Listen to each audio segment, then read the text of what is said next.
마음을 지키며 삽시다.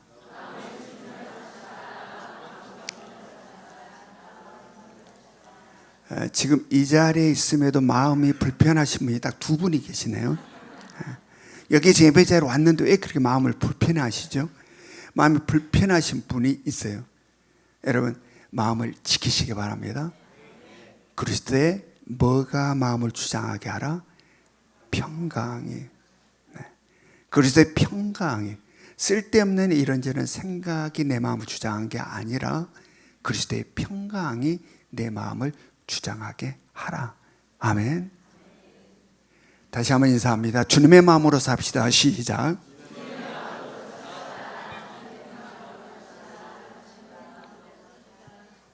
네. 지금 아쉬워요. 이게 곧 끝나가요. 이제 10월, 11월 석 달밖에 안 남았는데 이 마음 훈련, 이 남은 기간 더 열심히 훈련해서 여러분의 마음을 참 아름답게 만들고 그 어떤 것이 밀려와도 그것에 요동치지 않고 늘 평안함과 기쁨과 감사가 넘치는 삶을 살아야 되지 않겠습니까? 이것은 그냥 마음만 먹은다고 된 게 아니에요. 훈련을 해야 돼요. 훈련. 이 마음을 훈련해야 그냥 그렇게 살면 좋겠다. 그러면 항상 그 상태에 머물러 있는 거죠.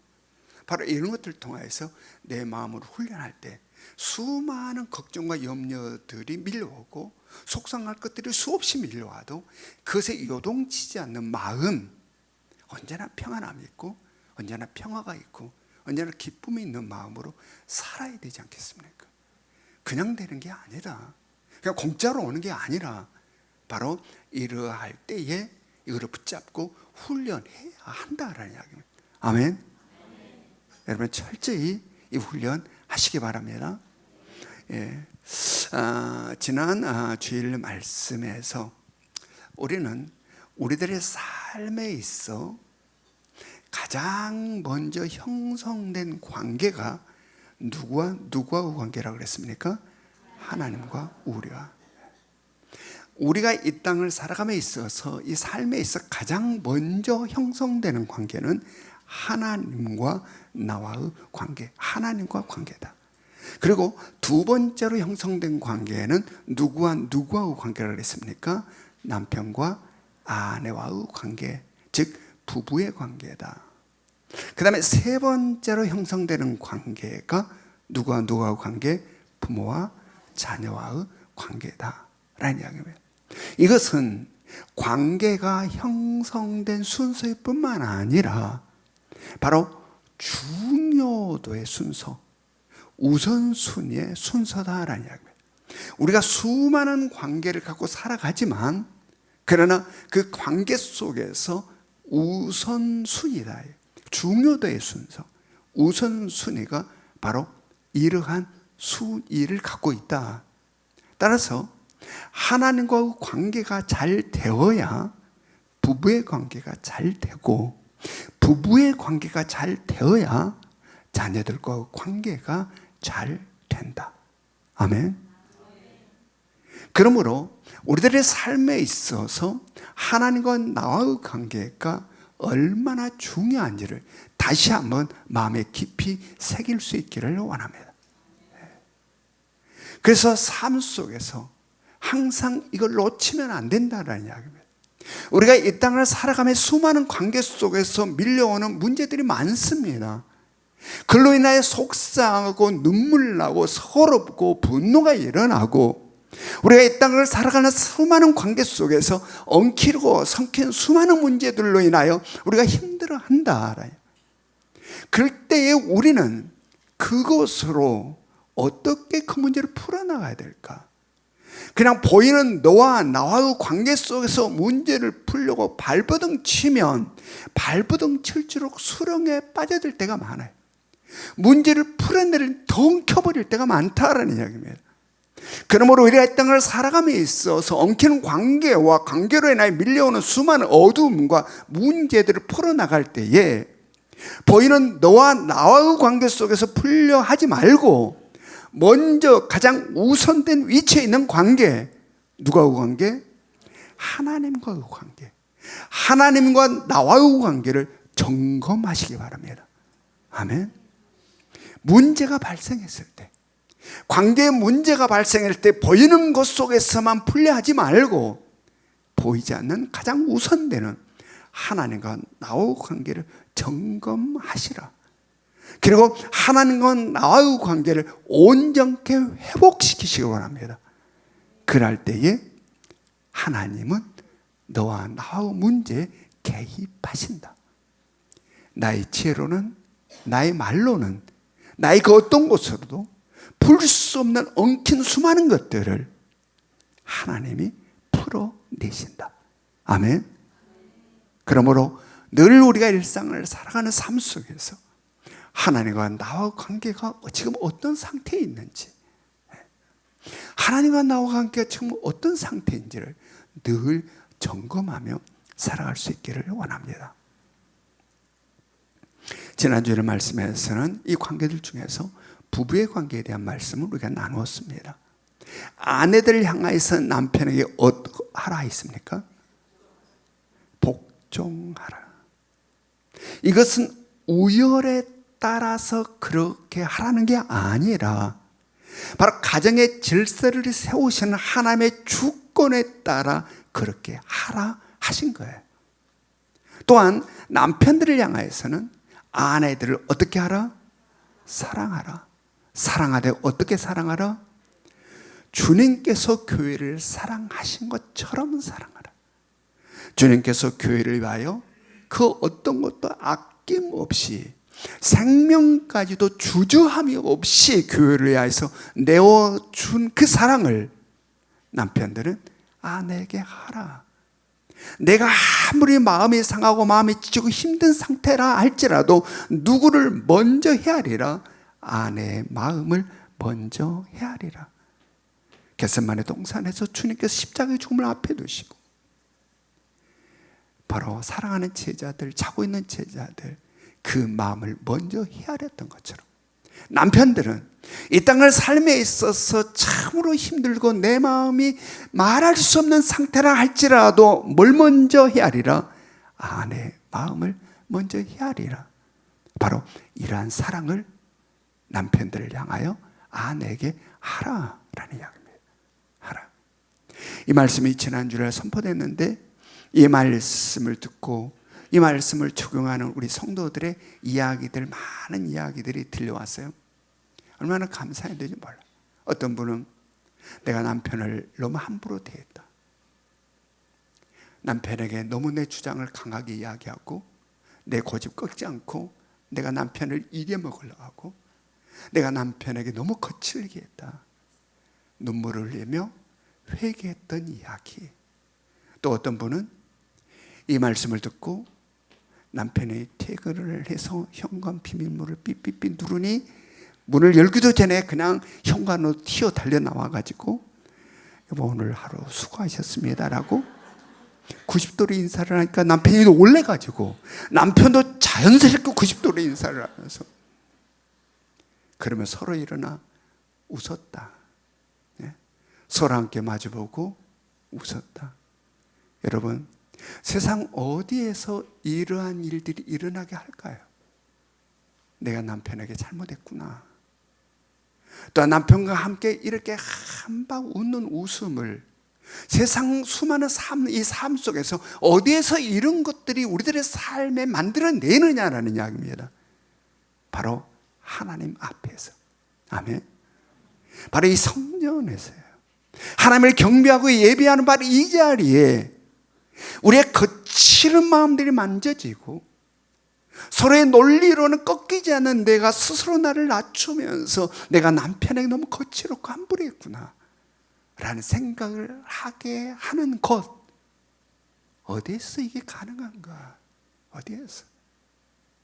서로 함께 해맑게 마주보며 웃을 수 있는 이런 시간을 만들어주는 것, 어디에서 가능한가?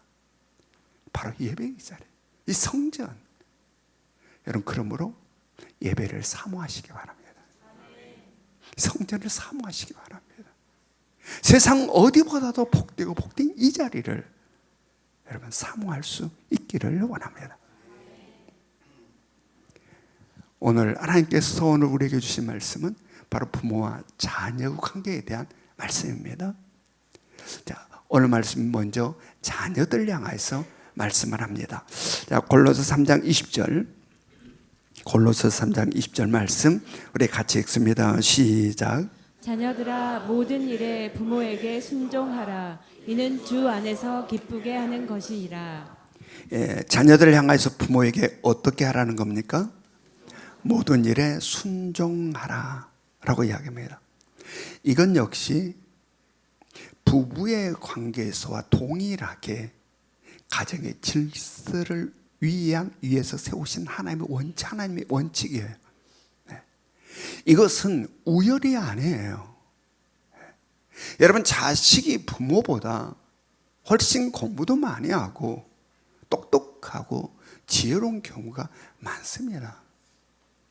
그런데 오늘 성경은 자녀들 향하여서 부모에게 순종하라라고 이야기합니다. 이것은 뭘 위해서냐? 바로 가정 공동체 질서를 위해서다라는 이야기입니다. 하나님의 질서에 하나면서요. 여러분, 공동체에 있어서 질서가 무너져 버리면, 무질서가 되면 혼돈과 혼란의 어둠으로 빠져듭니다. 여러분, 공동체에서 질서는 그래서 생명과도 같은 겁니다. 네가 똑똑하냐? 내가 똑똑하냐? 네가 더 많이 배웠느냐? 내가 더 많이 배웠느냐가 아니라 하나님이 주권적으로 세워주신 그 질서를 우리는 따라야 한다. 아멘. 하나님께서는 우주 만물을 창조하시고 이 어마어마한 수많은 개체들 속에서 하나님은 질서 가운데 우주 만물을 운행하시고 계세요.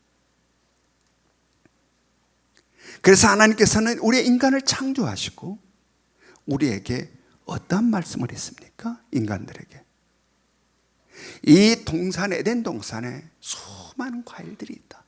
이것은 네가 따먹고 싶은 대로 다 따먹어라. 그러나 선악과는 따먹지 말아라. 네가 먹는 날에는 정령 죽으리라. 왜 이 말씀을 하셨을까요? 선악과가 아까워서 그랬을까요? 선악과가 너무너무 귀한 열매여서 그랬을까? 질서예요. 질서. 하나님과 우리하고 관계에 있어서 질서, 하나님의 주권적 통치와 다스림에 순종하게 하시기 위한 가르침, 하나님과 같이 되려 하지 말라라는 이야기입니다. 네가 뭔데 하지 말라라는 이야기입니다. 하나님과 같이 되려 하지 말아라.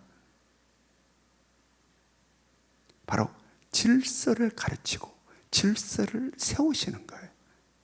그리고 다른 만물들에 대해서 아담에게 뭐라고 이야기했습니까? 다스리라.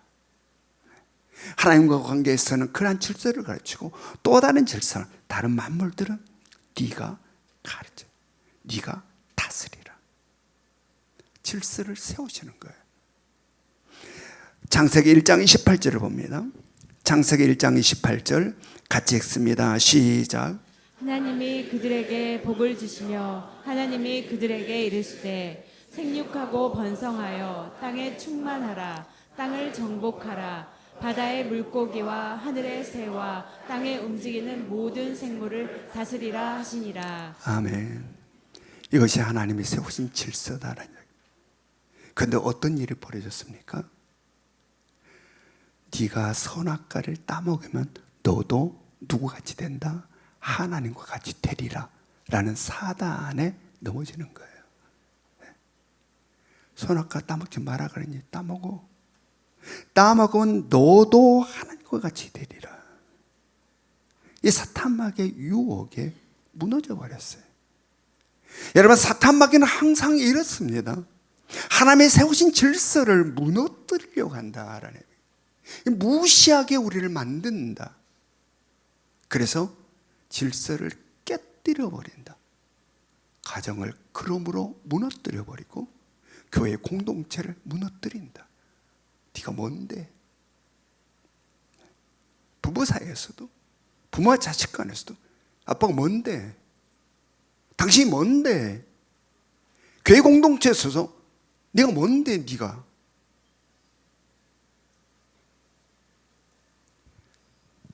이 사탄마귀의 역사는요, 동일해요. 아담과 하와를 무너뜨렸던 것처럼 우리의 못난 자아를 부추겨서 그럴싸한 논리와 이론으로 질서를 무시하게 만든다. 질서를 무시하게 만든다. 그리고 무질서로 공동체를 추락시킨다. 그러므로 여러분, 질서를 깨뜨리는 무질서는 죄라는 사실을 깨달으시기 바랍니다. 이 질서를 깨뜨리는 무질서는 죄다. 죄다.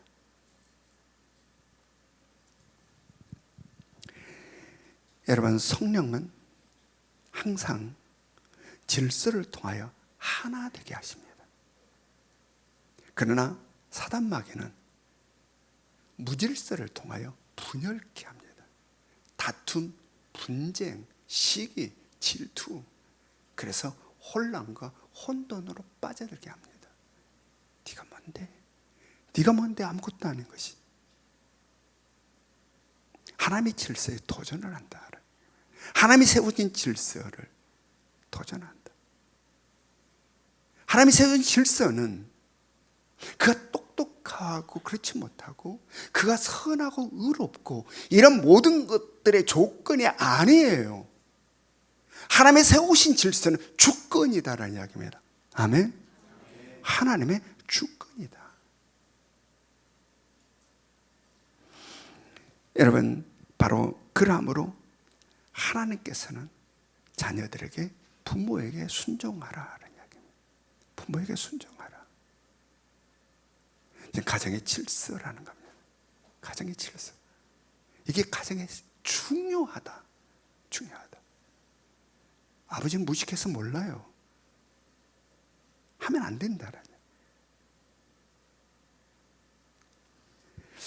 성경은 오늘 자녀들 향해서 부모에게 순종하라고 하는 것은 질서를 가르치는과 동시에 부모의 권위에 순종하는 것을 가르치고 있는 겁니다. 하나님이 부모에게 주신 그 권위에 순종하라라는 이야기입니다. 순종하라. 여러분, 우리가 이 땅을 태어나서 가장 먼저 인지하고 배우는 권위가 부모의 권위예요. 부모의 권위. 태어나면 가장 먼저 접하는 게 부모의 권위예요. 그러므로 부모의 권위가 살아야 다른 모든 권위들도 동시에 산다라는 이야기입니다. 이 권위를 통하여 아이들은 또 다른 권위를 배우게 되고 이 권위에 순종함으로 말미암아 질서 있는 삶을 살게 된다. 그리고 이 권위의 최정점에는 하나님의 권위가 있는 거예요. 그런데 오늘날 우리가 살아있는 이 시대는 어떠합니까? 여러분들, 부모의 권위 살아있습니까? 망가졌습니까? 여러분, 부모의 권위 살아있습니까? 망가졌습니까? 망가졌어요. 망가질 대로 망가져버렸어요.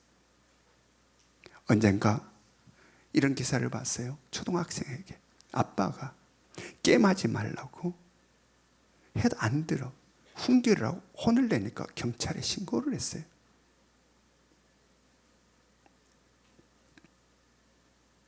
경찰에 신고를 했어요. 지금 사회가 그렇게 부추기고 있습니다. 사회가 그렇게 부추기고 있어요. 지난달에는 경찰에 신고하면 경찰 이놈의 자식 더 혼나요. 신고하라는 겁니다. 부모의 권위가 무너지니까 선생님들의 권위가 무너집니다. 모든 권위가 다 무너져요. 처음 시작점 태어나서 처음으로 인지하고 배우는 권위가 무너지니 세상 모든 권위가 무너진다. 모든 권위가. 그리고 권위의 정점에 있는 하나님의 권위, 조롱당할 대로 조롱당하고 비웃을 대로 비웃고 있습니다. 여러분, 왜 지금 이 시대가 이렇게 되어가고 있는 걸까요? 왜? 그냥 우리가 살았던 지난 날과만 비교해도 엄청난 차이가 있어요. 왜 이렇게 우리가 사는 이 시대가 이렇게 변천을 하고 있는 걸까요? 바로 마지막 종말의 시대를 달려가고 있다라는 사실을 증명하는 증거예요. 주님 다시 오실 그날, 죄로 가득한 무질서하고 혼돈과 혼돈으로 빠져드는, 이제는 남녀 구분도 잘 안 돼. 혼란스러워요. 누가 남자인데? 어저께 남자인데 오늘 여자가 됐대. 여자였는데 오늘은 남자가 됐대. 결혼은 남녀가 하는 거 아니야? 아니야. 그냥 여자끼리도 남자끼리도 한대. 지금 왜 우리의 지금 시대가 이렇게 추락하고 있는가? 바로 인본주의, 신본주의가 인간이 중심이 된 세상을 만들려는 사람들, 인간이 중심이 되는 이 세상. 그래서 한 사람 한 사람의 인격이 중요한 거예요. 아이들 인격 함부로 하지 말라는 이야기입니다. 그럴싸합니다. 이론과 논리 그럴싸합니다. 그런데 전체를 봐보면 무너지고 있는 겁니다. 전체를 보면. 지금 우리가 사는 이 시대는 이러하다. 그럼에도 불구하고 우리는, 전적인 하나님의 은혜로 새 사람이 된 우리는 어떻게 살아야 될까? 바로 오늘 성경은 부모에게 따라 순종하라. 아멘. 하나님이 부여한 그들의 지위, 하나님께 그들에게 부여한 그들의 권위 인정하라라는 이야기입니다. 그들에게, 부모에게 순종하라. 우리는 그렇게 살아가야 할 것입니다.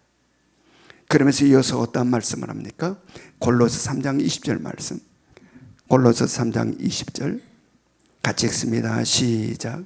자녀들아, 모든 일에 부모에게 순종하라. 이는 주 안에서 기쁘게 하는 것이니라.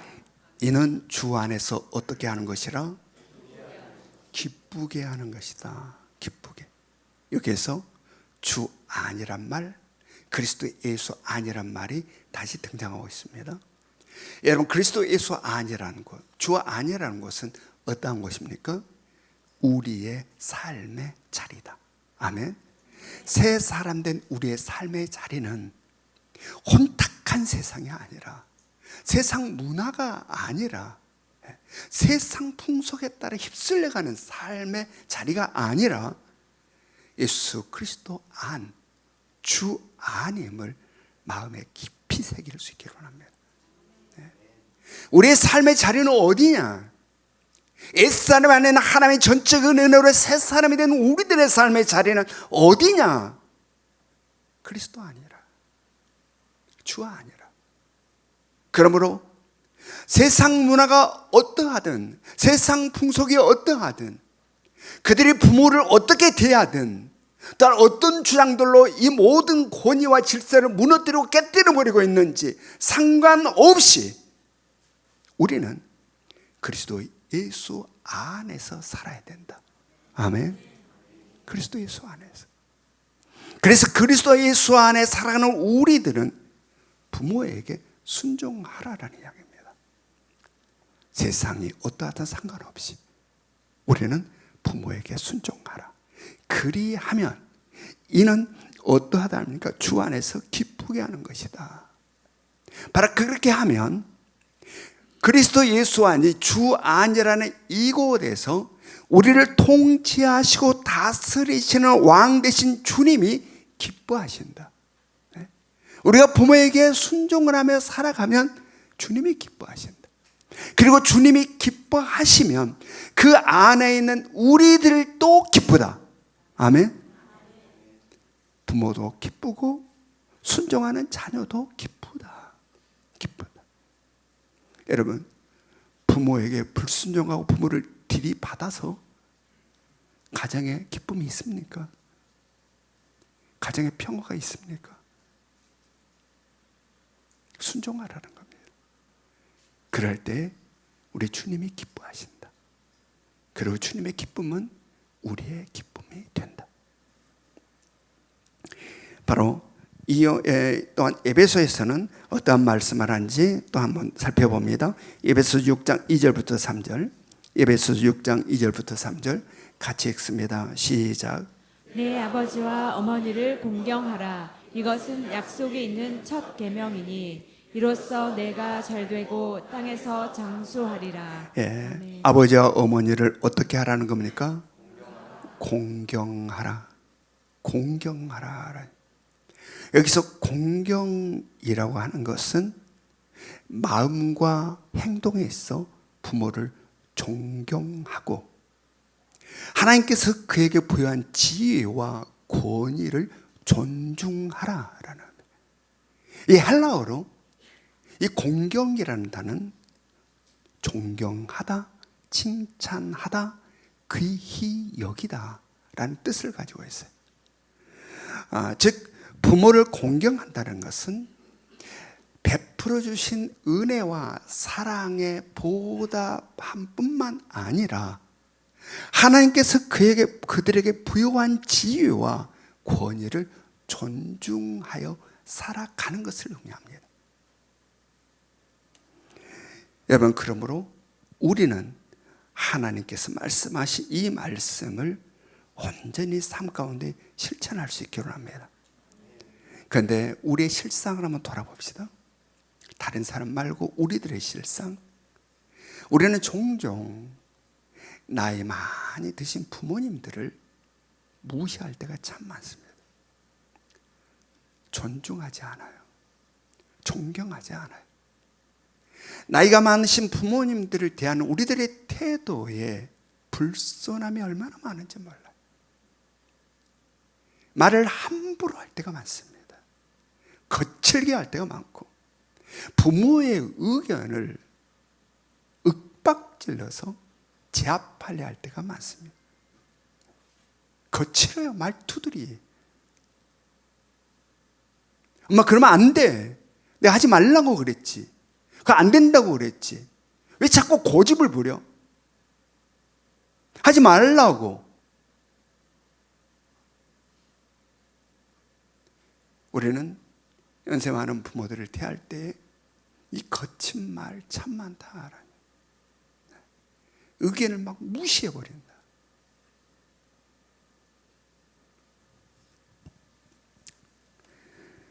여러분, 부모님을 공경하시기 바랍니다. 존경하시기 바랍니다. 하나님께서 그들에게 부여한 지혜와 권위 인정하시기 바랍니다. 존중하셔야 돼요. 존중하셔야 돼요. 함부로 우리들에게 대함을 받을 자들이 아니에요. 부모라는 존재는 우리가 함부로 대할 대상이 아니에요. 내가 함부로 소리칠 대상이 아니에요. 공경해야 될 대상이다. 공경해야 될 대상. 크게 문제가 되지 않는다면 부모님의 의견에 따라 주십시오. 엄청난 문제가 발생하지 않는 일이라면 가능하면 부모님이 하고 싶은 대로 하도록 그 의견을 존중하십시오. 그리고 전혀 아닌 것을 이야기하시면 거칠게 밀어붙이지 말고 공손하게 그 모든 것을 인내를 갖고 자세하게 설명하고 이야기하여 설득하고 이해를 구하십시오. 함부로 윽박질러서 어떤 것을 하려 하지 말라라는 이야기입니다. 또한 부모님에게 오는 전화를 받을 때에는 내가 아무리 바쁘고 분주한 상황에 있다 할지라도 바쁜 티를 내지 마시기 바랍니다. 여유 있는 것처럼 대화를 하십시오. 그래야 부모님이 편안하게 전화를 할 수 있어요. 그냥 바쁜 것처럼 빨리 끊어라는 것처럼 이런 투로 전화를 받지 말라라는 이야기입니다. 아무리 바쁘고 분주해도 여유 있는 것처럼. 그래서 편안하게 이야기할 수 있도록 하시기 바랍니다.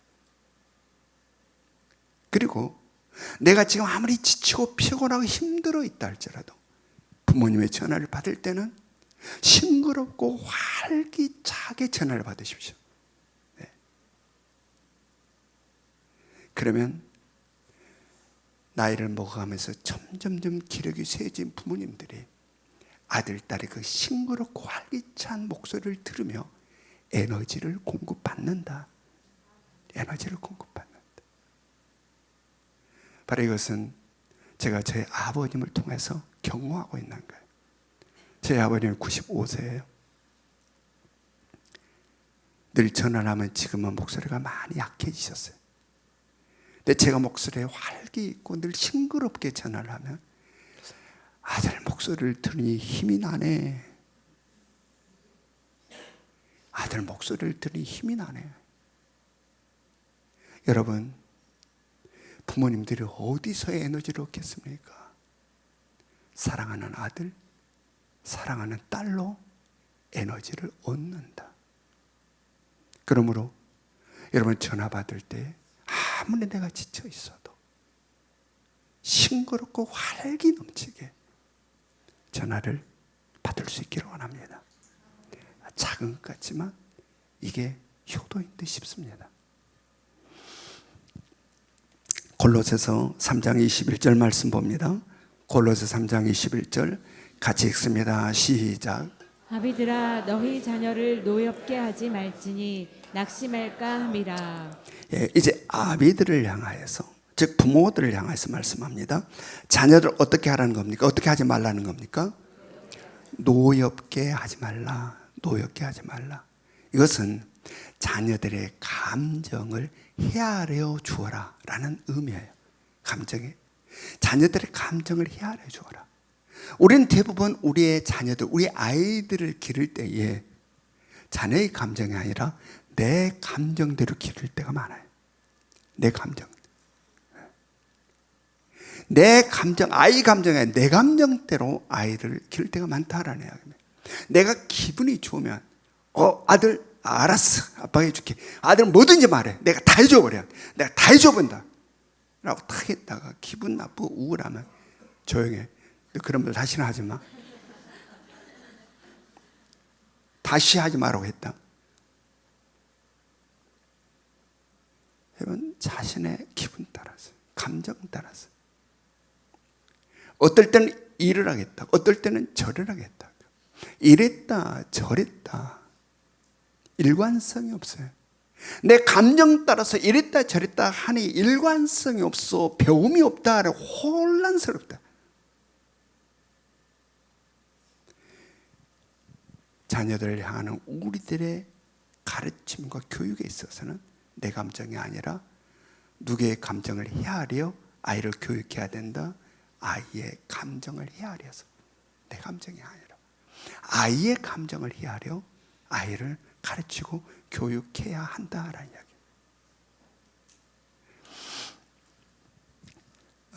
존 가트맨 박사가 쓴 내 아이를 위한 사랑의 기술이라는 이 책에 보면 부모가 자녀의 감정을 다루는 이 기술의 방식에 대해서 기록하고 있는데, 거기에 보면 아이들에서 가장 먼저 아이들의 감정을 있는 그대로 받아들이라. 즉 공감해 주라는, 가장 먼저 해야 될 것.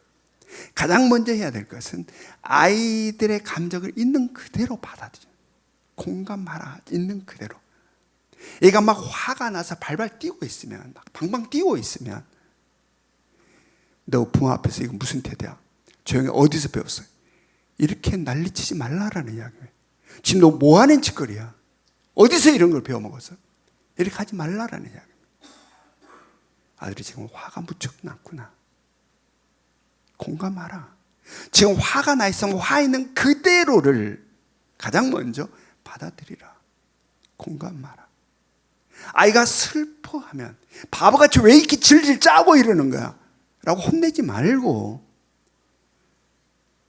아들, 딸아, 네가 무슨 일로 이렇게 슬퍼하니? 네가 지금 많이 슬프구나. 공감하라. 있는 그대로를 가장 먼저 받아들이라. 그리고 다음으로는 아이의 감정이 풀린 다음에는 않겠다. 아이고 됐네 이제 라고 팽개쳐두지 말라. 아예 그 오당치는 이 감정들을 잘 이제 다스리고 풀어진 다음에는 휴 됐네라고 팽개쳐 놓지 말고 아이에게 부정적인 감정을 표현하는 방법을 가르치라. 그 화가 났을 때, 슬펐을 때 그런 것들 표현하는 것을 가르치라. 그리고 문제를 해결하는 방법을 대화를 통하여서 아이에게 가르치라. 여러분, 이렇게 아이를 하고 난 다음 그 후를 모니터링을 해봤답니다. 그랬더니 이렇게 한 아이들과 그렇지 않은 아이들 사이에는 엄청난 차이가 있어요. 바로 이렇게 하는 아이들, 그냥 한두 번 한다고 그런 게 아니죠. 시간을 길게 그렇게 계속 가르친다는, 그렇게 계속 대하고 가르친 아이들과 그렇지 못한 아이들에 있어서는 성적에 있어도 월등하게 되고, 사회 적응에 있어서 월등하고, 정서적 행복과 육체적 건강도 훨씬 낫다. 아이들 노엽게 하지 말라. 아이들의 감정을 헤아려주라. 이 골로새서 말씀과 유사한 말씀 에베소서도 있습니다. 에베소서 6장 4절 말씀 봅니다. 에베소서 6장 4절 같이 읽습니다. 시작. 또 아비들아 너희 자녀를 노엽게 하지 말고 오직 주의 교훈과 훈계로 양육하라. 자, 어떻게 양육하라는 겁니까? 오직 주의 교훈과 훈계로 양육하고 가르치라. 여기서 주의 교훈과 훈계라고 하는 것은 하나님의 말씀이에요. 하나님의 말씀으로 아이들을 가르치라. 하나님의 말씀으로. 그 말씀대로 구체적으로 들어서 구체화해서 가르치는 것 참 중요하죠. 그러나 이 가르침에서 가장 중요한 것은 뭐냐? 바로 그 말씀을 하신 하나님, 그 하나님이 누구인가를 가르쳐. 지금 이 말씀을 하신 하나님이 누구인가? 바로 그가 너의 본질의 아버지심을, 그가 너의 진정한 아빠됨을 가르치는 것이 가장 중요함을 명심하시기 바랍니다. 여러분, 종종 많은 아빠들, 부모들이요, 자기가 의식하지 못한 가운데 자식이 자기의 소유인 것처럼, 자식이 마치 나의 소유인 것처럼 대할 때가 있어요. 자기는 아니라고 그러는데 이 말 들으면 그러면 안 되지 이래 되잖아요, 머리로는. 그런데 삶의 태도 속에 자기가 이 자녀가 자신의 소유인 것처럼 대하고 가르칠 때가 있다라는 이야기입니다. 가르쳐야겠다. 그래서 자신이 못다 이룬 꿈을 자식을 통해서 이루려고 합니다. 그래서 자신의 뜻대로 일을 가르치려고 그래요. 자신의 뜻대로 일을 가르치려고, 자신의 생각대로 일을 가르치려고 그래요. 그래서 자신이 이루지 못한 꿈을 자녀를 통해서 이루려 해요. 자신이 하지 못한 일을 자녀를 통해서 그것을 이루려 한다라는 이야기입니다. 이루려 한다. 자녀를 통해서 대리 만족을 얻으려 하는 경향이 굉장히 많다. 여러분, 이렇게 살아갈 때 어떠한 일이 발생합니까? 자녀가 내 뜻대로 안 됐을 때, 내가 생각한 대로 공부를 열심히 잘하지 못하고 내 뜻대로 안 됐을 때 감정이 상하게 돼요. 이 감정이 상함으로 자녀를 대하게 될 때에 수많은 갈등과 문제가 부모와 자녀 간에 발생한다라는 이야기입니다. 발생한다.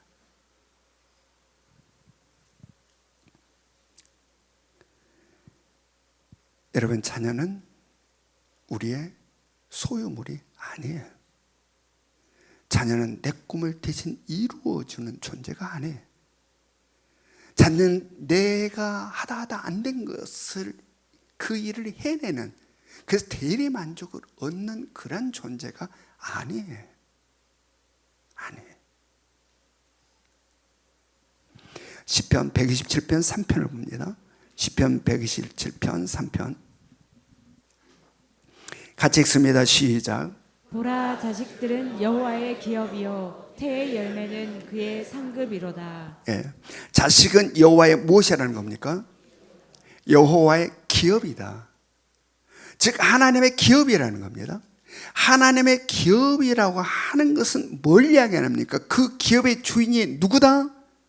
하나님이시다. 그 기업의 주인이 하나님이시다.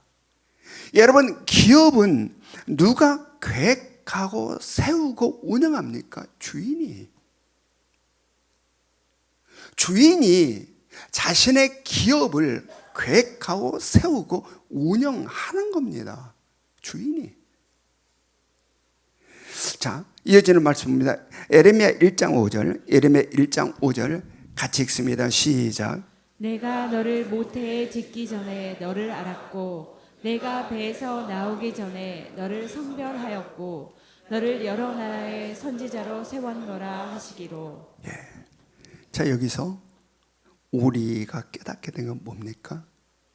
나라는 존재는 하나님에 의하여 생성되었고 하나님에 의하여 태어났으며 하나님의 뜻하심과 계획하심을 따라 세워지고 살아간다. 아멘. 나라는 존재는 그렇다라는 이야기입니다. 그냥 뚝 떨어진 게 아니라 하나님에 의해서 생성되고 하나님에 의해서 태어나고 하나님의 뜻하심과 계획을 따라 세워지며 살아간다라냐. 그러므로 우리들의 자녀들에게 주의 교훈과 훈계로 가르치는 하나님의 말씀으로 가르침에 있어 가장 중요한 것은 너의 본질의 아버지가 하나님이시라는 것, 너의 진정한 아버지가 하나님이시라는 것을 가르쳐야 한다라냐. 그래서 내 자신에 대해서 아이들에게 말할 필요가 있어요. 나는 누구냐 그러면 지금 아이들은 나를 아빠라 알고 엄마라 알고 있는데 나는 누구냐? 나는 너의 영원한 시간 속에서 잠깐 이 땅을 머무르는 동안 아빠로 엄마로 너를 보살피는 자야. 잠깐 너를 보살피는 자. 너의 본질의 아빠는 하나님이시고 너의 본질의 진정한 아버지는 하나님이심을 가르치시기 바랍니다. 그럼 아빠는 뭔데? 아빠는 이래. 아빠는 이런 위치에 있어. 여러분, 마치 자녀가 나의 소유인 것처럼 대하며 자식들이 그렇게 인식하고 있을 때 무의식 가운데 그럴 때 어떤 일이 발생합니까? 아빠의 능력 없음은 아빠의 이 능력 없는 무능력, 이 아빠의 능력 없음은 자녀들에게 엄청 상처가 되고 실망이 되고 낭망이 되고 좌절이 된다. 속이 있어서 겉으로는 표현 안 해도 아빠 고마워요, 감사해요 하지만 내면에서는 아빠가 나의 진정한 아빠라, 지금 눈에 보이는 이분이 나의 진정한 아빠라고 생각한다면 아빠의 능력 없음으로 인하여서 아이가 무의식 가운데 좌절하고 실망하고 낭망한다. 그러나 아이들이, 자녀들이 나의 본질의 아버지는 하나님이심을, 나의 진정한 아버지는 하나님이심을 온전히 믿고 있는 자녀는 그 어떠한 상황과 환경 가운데서도 실망하지 않는다, 좌절하지 않는다, 절망하지 않는다, 꺾이지 않는다. 문제를 마주할 때마다 아버지를 찾는다. 진정한 아버지. 그리고 능력의 아버지, 권능의 아버지께 의논한다. 어떻게 할까요? 그러므로 우리가 자녀에게 해야 되는 것은 항상 자녀들의 시선이 본질의 아버지를 향하게 하고, 그들의 마음이 본질의 아버지를 향하게 하고, 그들의 걸음이 본질의 아버지를 향할 수 있도록 하는 것이 우리들의 목표다. 아멘. 부모들의 목표예요. 우리가 할 수 있는 게 형편없잖아요. 우리 스스로 너무 잘 알잖아요. 중환병에 걸려서 수술들에 들어가면 보이는 상황 속에서 더 이상 못 들어가요. 이 한계예요, 이게. 여러분, 우리들의 자녀에게 가르칠 가장 중요한 것, 하나님이 너의 진정한 아빠야. 여러분, 이것은 자녀들에게만 해당된 이야기가 아니라 우리 모두에게 해당됨을 믿으시기 바랍니다. 왜냐하면 우리 모두도 우리의 본질의 아버지는 하나님이시다. 우리의 진정한 아버지는 하나님이시다. 우리는 그의 자녀들이다. 그러므로 우리는 세상 다른 것이 아닌 아버지를 찾는 훈련을 하시기 바랍니다. 아버지의 품이 얼마나 따뜻한가를 느낄 수 있기를 원합니다. 아버지의 사랑이 얼마나 뜨거운가를 경험할 수 있기를 원합니다. 아버지의 지혜와 능력과 권세가 어떠한지를 우리는 체험해야 한다라는 이야기입니다. 체험해야 한다. 그래서 아버지 되신 하나님이 우리를 위하여 계획하시고 예정해 놓으신 우리들의 인생길, 좌우로 치우치지 않냐고, 내 마음대로 가려다가 우당탕 넘어지고 깨지고 자빠진 게 아니라 바로 아버지가 준비해 놓으신 그 길, 그 길을 아름답게 걸어가는 여러분과 저의 삶이 될 수 있기를 주님의 이름으로 축원합니다. 적용 질문 같이 읽습니다. 적용 질문 1번 시작. 우리들의 삶에 있어 누구와의 관계를 가장 우선시하며 살고 있습니까? 2번 시작. 부모님을 어떻게 대하고 있습니까? 3번 시작. 자녀들을 어떻게 양육하고 가르치고 있습니까? 주의 교훈과 훈계로 양육하고 있습니까? 하나님이 본질이 아버지 되심을 가르치고 있습니까? 지금은 우리 주 예수 그리스도의 은혜와 하나님 아버지 끝없는 사랑하심과 성령님의 감화감동 역사하심이 우리가 어떻게 자녀를 대해야 하는지를 깨닫고 우리가 어떻게 부모를 대해야 되는지를 깨달아 이제는 오직 말씀 따라 그렇게 살기를 원하고, 우리 역시 하나님의 나의 진정한 아버짐을 깨달아 거칠고 험한 세상 혼자 외롭게 사는 자가 아닌 아빠라 부르며 아버지라 부르며 아버지의 음성 따라 이 땅의 모든 삶을 승리에 살아가기를 원하는 이 자리에 모여있는 모든 성도들 머리 위에 지금으로부터 영원토록 함께 하시기를 간절히 축원하옵나이다.